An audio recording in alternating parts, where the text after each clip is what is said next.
Welcome to the May edition of Tech Bytes. Did you folks miss us last month? Well, we did.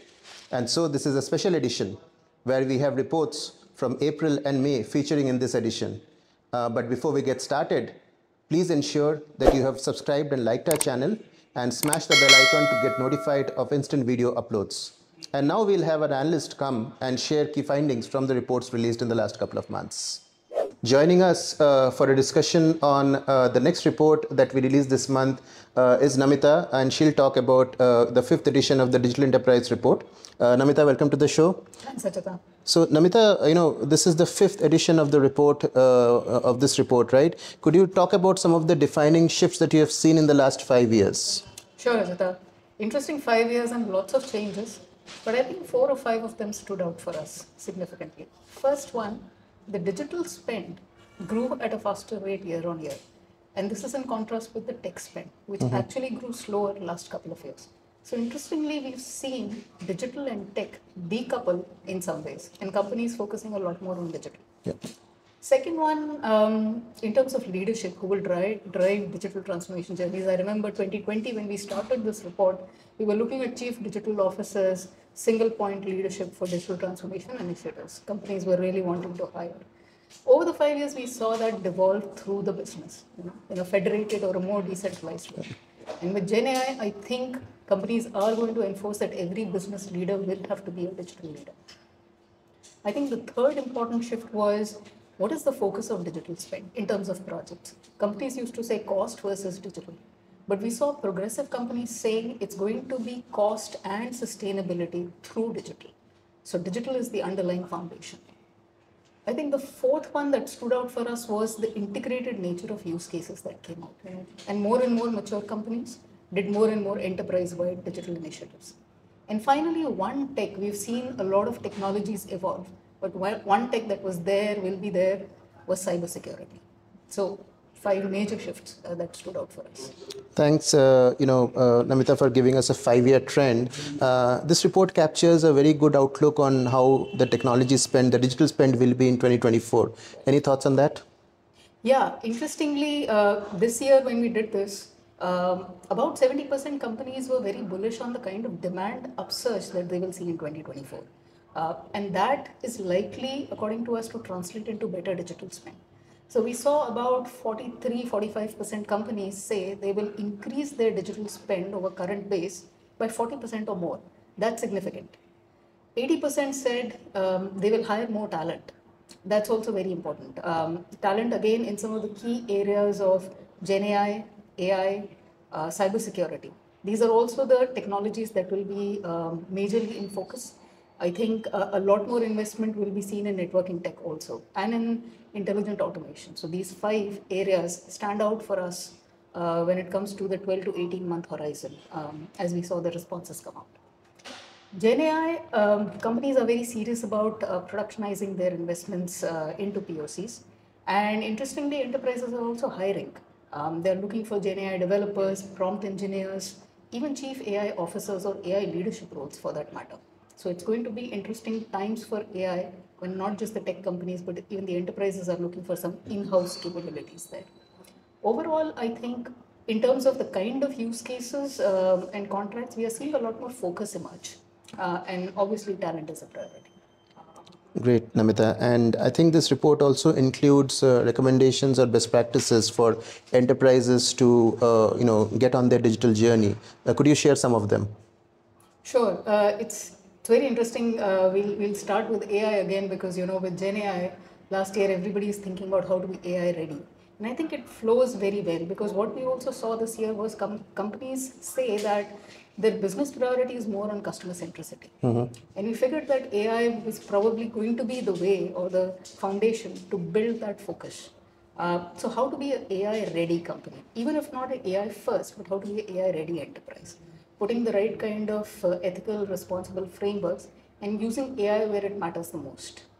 For that, we feel data will be very important. We've seen that come out, that companies have put in more on data quality and governance rather than AI investments per se last year. So how are companies going to play their data to their strengths is important. Third, I think the skilling initiatives are going to be very crucial. companies are now looking at tech plus domain plus soft skills. Now that's a very crucial combination to get right for organizations. So I think that will be a make or break. The fourth thing that they should do is look at strategic partnerships, not from the perspective of strengthening what they already have, but from the perspective of innovating and co-creating the next gen solutions. Finally, all of this, how will companies combine it for customer experience? I think more customers are looking for real-time customization. So it's very interesting that certain companies are now beginning to change their omni-channel to really be in real time for a specific customer. That's the level of personalization we are getting to. So I think AI, data, skills, partnerships, all leading to the right kind of customer centricity. Thanks, Namita. Good summarization. Thank you. For a report titled GCCs in India, Building Resilience for Sustainable Growth, we have Vandhna here with us. So Vandhna, tell us more about the report. What does it cover? Sure, Achyuta. So India is the global GCC capital of the world, and we have over 1580 GCCs in India. And this number is expected to scale up even further. So this growth brings with it various associated priorities that need to be navigated, addressed, and also mitigated. So nasscom and KPMG, we did a lot of surveys and interviews with various CXOs across various sectors and of various sizes. And four basic considerations came up for GCCs in India. So the first one was managing talent. The second one was how do you effectively leverage emerging technologies. The third one was ensuring regulatory compliance. And the fourth one was also, addressing all these concentration concerns that we are having. So this report, it actually does a deep dive into these priorities and also offers various mitigation measures and best practices and case studies as well. Great, Vandana. So let's talk about the first one, talent, right? So what are the considerations and what are the mitigation strategies that you have kind of found out? Yeah. So, with respect to talent, there are various considerations. So, the first includes talent availability, the capability of the talent, whether they are employable or not, attracting and retaining that talent as well. How do you grow the leadership talent? And as well as, we also how do you maintain the cost arbitrage? So various mitigation measures to address these talent related considerations. So these include investing in future talent availability as well as improving their capability and deployability. And how do you attract and retain the top talent? How do you cultivate a strong leadership pipeline? And at the same time, we also have to understand the nuanced narrative around cost arbitrage.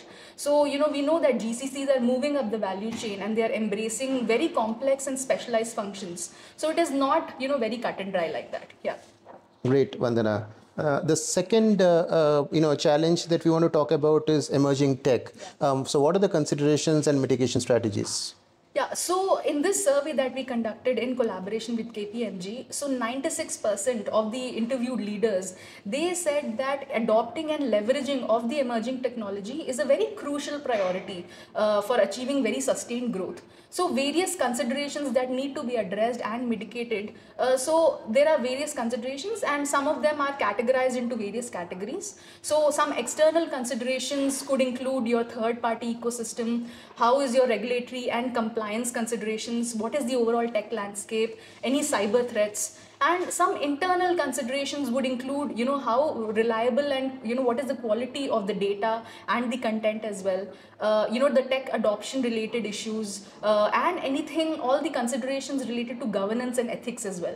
At the same time, we also need to rethink the skills and the service delivery models as well and the governance structure, and also redefine the customer experience and the partner ecosystems and overall delivery models as well. I also want to touch upon the third parameter you mentioned, which was country concentration risk. I think that's something which people feel is a perceived issue. Any thoughts on that? Yeah, so in this survey and the interviews also that we conducted with various CXOs, so only 44% of these participants, they expressed that it is very important to delayer the concerns regarding concentration. And only 20% they said that, this is a perceived risk. This is perceived to be a risk. And therefore, it is very important that GCCs identify these critical exposures, they assess the potential vulnerabilities as well, and at the same time take proactive mitigation measures. And this has to be done while assessing various metrics. So some of the metrics include the scope and volume of the work, from the global perspective, which is done from India. What is the strategic functional objectives of the global organizations which is run by Indian GCCs? How critical are these activities which are done at India GCCs? Number of centers in India, what is the global presence and overall capabilities of the parent? Reliance on the Indian ecosystem, so to say. And then also, how resilient are your third party and supply chain ecosystem? What is the overall tech landscape as well? Your BCP and contingency planning, and at the same time cultural integration and ethical practices as well, which are present in India. So these are some metrics we need to understand here. Sure. Thanks, Vandhana. Thank you. Viewers, on the occasion of World IP Day 26th April, nasscom released its 2024 edition of the Patents Report called Patenting Trends in India, Fostering an IP-led Digital Economy. Inviting Neha to talk more on this report. This year, the patent report focused on the key patent filing trends across the globe. For the first time, we looked at the country-level patent filing trends for deep tech startups, and how the patent filing process has improved over the last 2 years, and recommendation on what can be done better. Great, Neha. Can you share some insights on the overall global trends in the patent report? Sure, Achyuta. So globally, what we saw that the overall patent filing rose to 3.46 million in 2022, which is higher than 3.4 million in 2021. India's share in global patent filing increased to 2.2% in 2022 from 1.8% in 2021. Computer technology continued to remain the key focus area across the tech areas. Share of women patent filing globally grew to 17.1% from 16.5% in 2021. Now, just getting to some numbers on India, India also witnessed an increase in women patent filers to 11.6% in 2022 from 10.2% in 2021. Now, if we look at the overall patent filing numbers in India, we saw over 83K patents being filed in FY23. And what we also saw that, in FY23, it recorded the highest growth, annual growth of 24.6%, which is highest since 2005. And another key trend that we saw in FY23 was that the overall share of resident patent filers that grew over 50%. So that was another achievement that we saw. Interesting, Neha. And any specific trends you saw in the deep tech startups when it comes to patenting? Sure. So for deep tech startups, what we did was we analyzed patent filing of over 360 deep tech startups who had filed over 900 patents in India as well as internationally. So in terms of international patent filing, what we saw that US remained the preferred destination for filing patents across Indian deep tech startups. For India origin patents, Chennai Patent Office accounted for nearly 70% of the filing. And if you look at the key technology areas, AI followed by IoT, neurotech, they remain the top technology areas in focus. While if you look at the application areas, then health tech took the top spot. Okay. So Anuj, you've created nasscom's first playbook on sustainability, right? So would you share a little bit more on the objective and the methodology of this research? So Achyuta, we wanted to really focus on what is the state of environmental sustainability in IT companies in India. So if you look at the tech companies, we wanted to see what are they doing in sustainability, specifically on GHG emissions, on water, on waste, on sustainable supply chains, and overarching theme of what is their strategy, governance, and disclosure towards sustainability. We interviewed 40 tech companies. We had a structured survey to get the inputs. And the best part about this whole report is it's not just a report. It's actually a playbook where we have actionable insights and leading practices that any tech company can use as a very good reference to move in the sustainability journey. So I think that's the biggest objective which was achieved. Excellent. And just to build on that, Anuj, what were the key findings from this research report?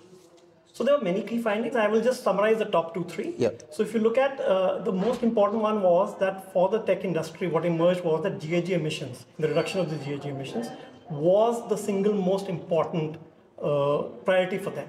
Okay. This makes sense also if you see because we employ a large number of practitioners. So we have a large footprint of infrastructure, buildings, requiring, of course, energy efficiency measures. So there are many levers. I don't want to disclose all the levers. People should read the report. But there are many levers like green certified buildings, use of EV, use of RE, which most companies have used very well. Now, what came as a surprise to us also was that some of the levers which are not in your control, like renewable energy, is something where you need effort from extraneous factors, like the government to intervene. There has to be a policy which allows you to buy RE, for example. So there also we found some very interesting findings. One last thing I would talk about the findings was also about the fact that very heartening to see that in our industry, almost all the respondents have disclosed their sustainability achievements, targets, and also their goals, which is very important, and they've certified this with an independent assurance. So this is also very heartening for us. Great. And just to wrap up, Anuj, what's the future outlook looking like for sustainability? What kind of recommendations have you put in this research report to grow the impact of sustainability in the tech industry? Yeah. So I think the first and most important recommendation for most tech companies here is that don't just read the report and put it on a shelf. Actually, it's a call for action. Implement it, use it, because we have a pathway, which is a very simplified framework on how step by step you can execute sustainability in your organization. And it has 4 levers. 4 dimensions rather. I will not get into details. You should read the book, but it's really peppered with examples, which most companies can achieve and do. It's peppered with insights. And most importantly, it has checklists, which will really guide you. So that's one, which is primarily on the recommendation. I think if you look at the outlook, what is very key is that sustainability is still very nascent. It's still evolving as a discipline. So what we can see is there's a convergence of regulations coming into play, which will get stricter. There's also, we can see the governance mechanism, including reporting standards getting better, and data, which is now primarily been a key, stumbling block, that people don't have enough accurate data, especially about their, let's say, scope 3 or their value chain. So the data over time will get better. Yep. When all this happens, when all this converges, what will really happen is there'll be an exponential growth in available data, in better metrics, leading to better decision-making or effective decision-making. And finally, I think ultimately, which is our aim, is to have better outcomes of sustainability collectively. Thank you, Anuj. Thank you, Ajay. So now we have Khyati with us, who will talk more about the different events and sessions that we have recorded and put up on our YouTube channel. Khyati, over to you. Thanks, Achyuta. So this month we recorded some really engaging and insightful sessions. To begin with, we recorded an exceptionally insightful session with Mr. Siddharth Sharma, Head of IT Operations at DigiYatra Foundation, and the conversation centered on the impact DigiYatra has created when it comes to the air travel in India, and also some deep dives into the security features of the platform. Next, we premiered a Tech Talk session recorded at the nasscom SME Confluence 2024 with Mr. Ashok Balasubramaniam, the CEO of OpenWeaver, discussing how AI can be accessible to everyone and its future implications. Also, in the celebration of World IP Day, we hosted a discussion based on our report, Patenting Trends in India, featuring insights from organizations such as Adobe, LTI Mindtree, and Metastop Solutions. Also, we are excited to announce the return of our series, Strive Up, the Startup Chronicles. For the first episode, we had Mr. Prashant Harshnagi, the CEO and CTO of Encrypt AI, where we discussed a lot of ethical considerations about AI in deployment and development both.